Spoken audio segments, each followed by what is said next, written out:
Fala, galera, ó, pizza de Blase, a melhor pizza do Rio de Janeiro, hein? Vai aqui no link na descrição e peça a sua. Corinthians, hein? Não, mas aí é o contrário. Ih, rapaz. Aí é o contrário. Mas o Antônio Oliveira ele tava ganhando tudo. Por isso que eu me confundi, mano. Foi mal. Tava vindo bem ali o Corinthians, né, cara? Tinha empatado depois saindo das cinzas ali contra o Palmeiras, conseguiu um empate com o jogador a menos, ou dois, né? Porque foi com o Gustavo Henrique pro gol. Ganhou de 2-2. Mas ontem, né, perdeu. Foi ontem ou foi sábado? Foi contra a Ponte Preta, em casa. Exatamente, em foi ontem casa, mesmo. Foi ontem mesmo. Né? E o Corinthians acabou perdendo aí, então aquela chance ali, aquela de tentar uma classificação ainda. Porque esse Campeonato Paulista, eu vou te falar, o regulamento é brincadeira, né, cara? Meio do Carioca ali, tipo do Carioca. Se tu pegar a classificação, Pítio, do Paulista, time que tá brigando pra ser rebaixado tem chance de classificar. Você não sabia disso, não? Abre a classificação aí, quem tiver com a gente aí. Aproveitar que a dona Ingrid chegou aí, ó, cheio de calor lá de Bangu. Quente. Falei pra ela que eu fui almoçar lá, Né? lá ontem. Porque assim. Chegando com a gente, vai deixando o like aí, galera. Se tu pegar o primeiro grupo ali, Portuguesa, Santo André, e tem mais um ali. Pega aí, tu pegou aí? Já peguei aqui. Fala aí a classificação do grupo A. Do grupo A, vamos lá. Grupo A, Santos, Já classificado. Portuguesa, Ituano e Santo André. Portuguesa com 7. Quem é o outro? Ituano 6, Santo André 5. Santo André ganhar, Pois é. Portuguesa. Os 3 estão disputando aí uma vaga É. pra classificar. Só que os 3 estão disputando o rebaixamento. Por causa dos outros grupos, né? Que aí é a classificação geral. É classificação geral.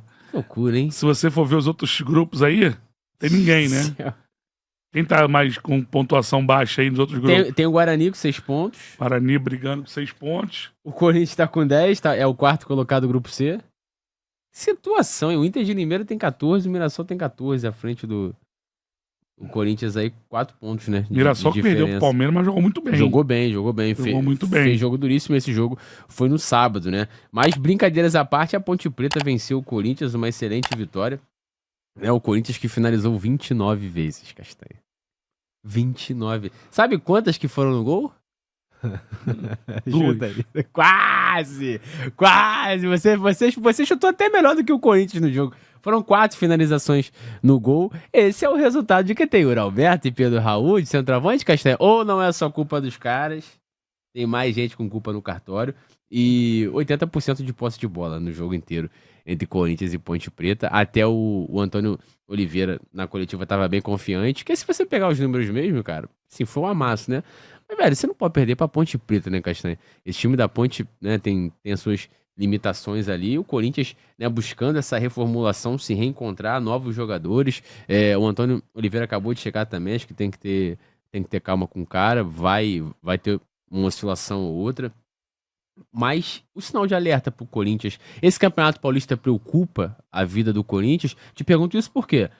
O Botafogo tá numa situação um pouco delicada também no Campeonato Carioca. Ano passado venceu a Taça Rio e, cara, disputou o título do Campeonato Brasileiro quase até a última rodada ali. O retrato do estadual nem sempre é o que vai ser na temporada. Mas o que o Corinthians ele tá traçando ali, a gente já consegue ter um parâmetro do que a gente pode esperar nessa temporada do Timão? O Corinthians ele tá contratando muita gente, né? Fora aqueles que eles contratam e não chegam, né? E acabam devolvendo. O Gabigol tá chegando até agora. Mas assim, eu gosto do Antônio Oliveira, tá? Eu acho o Antônio Oliveira bom treinador. Eu acho que essa é a grande oportunidade pra ele. Tu acha ele promissor ou ele é bom? Não, eu acho ele promissor, mas bom. Assim, Entendi. Acho que ele tem que crescer, alavancar na carreira. E eu acho que essa é a grande oportunidade tem que dele. se provar mais, acho que é isso. Porque assim, ele trabalhou com o Atlético Paranaense. Cuiabá. Bem ali, aí foi pro Cuiabá, passou no Santos, não. Passou no Santos. Não, passou em outro time, voltou pro Cuiabá. Não lembro agora qual foi o time, se alguém do chat aí souber, coloca pra gente. Vou achar aqui. Então, assim, hoje ele pega o Corinthians, é o maior time da carreira dele. Então, assim, ele tem uma grande oportunidade. O Corinthians contratando vários jogadores aí, é um time novo. Ainda tem gente pra estrear, por exemplo, Curitiba. o Coronado, Curitiba. Isso. O Coronado ainda não estreou. Né, o Sim. Igor Coronado, talvez a grande contratação. Caríssimo. Contratou o Rodrigo Garro, né, mexeu na zaga lá, o Félix Torres com o Gustavo Henrique, que não é o dando choque, né? Então, assim, mudou, levou o Mateuzinho pra direita pra brigar ali com o Fagner. Então, assim, é um Corinthians que tá montando um novo time, né? Mas eu acho que o ataque ainda passa a ser o maior problema do Corinthians. Porque você tem Romero, aí você tem o Wesley, que é garoto. Da base, né? Com o Yuri Alberto. Às vezes agora tem o Pedro Raul, que chegou. O Pedro Raul também. Aí quando você vem Gustavo Mosquito, acaba ajudando mais do que quem tá de titular. Tava até cogitado no Vasco aí, Gustavo Mosquito aí. Então, assim, eu acho que o ataque do Corinthians que a diretoria deveria olhar, né, um pouquinho mais para poder reforçar esse time. Já que quer jogar com pontas, ver os jogadores de lado de campo, né, já de meio agora Coronado e Garro, eu acho que tem o Pedro podem Henrique dar também, resposta. que era do Inter, que Contratou chegou, o Pedro né? Henrique, né? O Pedro Henrique é aquele cara que parece novo, né? Tem 33 anos. Tem 33 anos. Faz esse Chegou ano, a ser né? cotado no Flamengo Foi ano passado. Não, foi ano retrasado que o Inter foi vice-campeão. Não, então, mas ano passado. Sim, ele foi cotado. Sim, perfeito. Ele jogou no ano retrasado bem pelo Inter. Tem até um jogo no Flamengo foi 0x0 com o Rodinei. Deu um trabalho do caramba pro Rodinei no Flamengo e Inter 0x0 no Maracanã na reta final do Brasileiro. Flamengo ganhou Libertadores e Copa do Brasil. Então, o Corinthians, eu acho isso, cara. Eu acho que é um time ainda que precisa se encaixar, não vai classificar, muito difícil classificar. Acho que não sei mais se tem mais chance, mas que precisa se modelar e pensando nas competições que vai ter, Campeonato Brasileiro, porque Copa do Brasil, porque ainda tá muito longe de ter um time, aquele time que tu fala assim, esse time aí vai deixar a torcida tranquila. Eu acho que ainda tá longe disso. O Corinthians, cara, o torcedor precisa entender que o processo nesse momento é de reconstrução e não reformulação. O Corinthians ele não consegue fazer uma reformulação porque ele não tem um time construído, velho. Saiu o Renato Augusto, saiu o Gil. Ele não tem a base. Exatamente, você não tem a base. Como você reformula sem ter uma base? Você vai ter que reconstruir. Ele tem o Maicon, ele foi com o Maicon, Fagner. Aí, cara, ele vai ter que contratar zagueiros, laterais, meias. É o que o Corinthians tá buscando. Contratou laterais, contratou zagueiros, contratou meias, contratou atacantes, contratou pontas. Então, cara, é um processo de construção. E quando você tá construindo alguma coisa, leva um tempo para que você atinja o resultado final. É muito difícil você conseguir construir alguma coisa que você vai, sei lá, em 2 meses você construiu, tá ali ainda mais um trabalho complexo, você sabe muito bem disso. Num Corinthians, pressão danada. E, cara, novos jogadores, entrosamento, um novo padrão tático, um novo treinador. O Romero foi muito importante com o Mano Menezes na temporada passada, mas, de repente, com o Antônio Oliveira não deve agregar tanto. A gente vai ter que esperar para ver.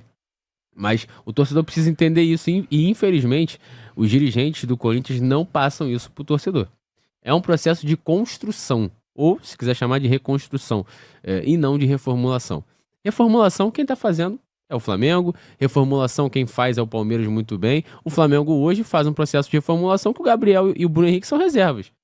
Ou seja, eles eram titulares absolutos. Hoje ali tem outros jogadores melhores, eles estão no banco. Então, essa reformulação está acontecendo aos poucos. O Everton Ribeiro ele foi para o banco. O Palmeiras aconteceu isso também. O Felipe Melo deixou depois do time. O William Bigode, assim vai. Conseguem fazer essa reformulação muito bem. Ô, Pete, se você falou uma coisa muito boa, se você pegar a reformulação no Flamengo, a galera compara muito 2019, né? Aquele time de 2019. Eu tava vendo que não precisa ir longe, não. Vamos 2022, campeão da Libertadores. Só tem hoje o Léo Pereira. Léo Pereira... E Pedro. O Arrascaeta também. E Arrascaeta. Só. Os 3, Só. Porque se você pegar aquele time campeão da Libertadores, tinha Santos, Rodinei, Davi Luiz tá no banco. Era o Felipe ainda, né? Felipe Luiz. Aí você tem Thiago Maia, João Gomes e Everton Ribeiro. Thiago Maia tá de saída agora, João Gomes tá lá fora e Everton Ribeiro foi pro Bahia. Aí Arrascaeta, Pedro e Gabigol. Gabigol no banco. Exatamente. Então você só tem de 2022... Foi ontem ali, cara. Sim. Estamos começando 2024. E você vê que é um time já totalmente diferente. Você só tem Pedro, Arrascaeta e Léo Pereira. O Palmeiras, cara, o Rony tá sentado no banco. Titular, tá, galera, que eu tô falando, tá? Titular. Tem Gabigol ainda, tem Davi Luiz. Tô falando titular. Tem Pulgar, mas o Pulgar era reserva, né? Tem outro jogador, Vitor Hugo. Que jogava, que estavam jogando, era tudo reserva, né? O Cebolinha. Os caras que eram Sim. reserva em 2022 estão tendo mais oportunidade. Cebolinha, né? Tá jogando. E eu tento tomar sempre esse cuidado. Fabrício Bruno, que chegou também naquele ano. Sim. Em falar sobre reformulação e reconstrução, construção, porque acaba que muita gente entende como sendo basicamente a mesma coisa. Não é. Você construir é diferente de você reformular. É você fazer uma manutenção ali. Essa mesa aqui precisa de tal coisa, você vai, né, fazer uma manutenção pontual nela. Esse é o processo de reformação. Você vai trocando peças ali, aos pouquinhos, obviamente, sem causar tanto dano à sua base. E o Corinthians hoje é um time danificado, precisa construir. E não é esse o entendimento, pelo menos, que a diretoria do Timão passa pro torcedor e pra mim, né? Acho que vende muito sonho. E quando você vende muito sonho, irmão, ainda mais time de futebol que você mexe com paixão, isso é muito perigoso. Muito perigoso. Eu prefiro muito mais quem fala a verdade, e aí eu sempre cito o Eduardo Bandeira de Melo lá no Flamengo, porque sempre falou a verdade. O Paulo Nobre, cara, sempre falou a verdade, ó, é assim, assado, emprestei dinheiro, paga quando puder, como puder, e o Palmeiras hoje um time extremamente saudável, o Flamengo hoje extremamente saudável, né? Na época o cara apanhava pra caceta, tanto o Paulo Nobre quanto o Bandeira, porque tinham times limitados, né? Porque estavam fazendo um processo ali natural financeiro. Imagina só você ter que devolver o Wagner Love, Castanho. Você ser o presidente que chegou lá e devolveu o Wagner Love. Depois você não conseguiu contratar, comprar o Elias. Exatamente. Tu devolve o Wagner Love pra contratar o Bruninho. Tudo respeito ao Bruninho. Mas, porra, não tem nem comparação Wagner Love com o Bruninho, Val né? Pedreiro. Exatamente, não tem jeito, cara. Então, é você ter muita personalidade e falar a verdade. O torcedor, esses dois caras, eu sempre cito porque eles são muito importantes. O Marcelo Paes é um cara que a gente pode inserir nesse contexto também, porque foi um cara que sempre falou a verdade pro torcedor do Fortaleza. É que o Fortaleza, ele não disputa títulos ali como Palmeiras e Flamengo, mas passou por um processo de construção absurda ali, de um time sólido e tudo mais, né? Mas eu fico muito preocupado com esses presidentes, esses dirigentes, Castanha, que vendem sonhos, cara. Quando tu vende sonho assim, brother, vende a realidade pro torcedor. O torcedor, ele quer viver a realidade. O torcedor, ele quer ser campeão hoje, Castanha.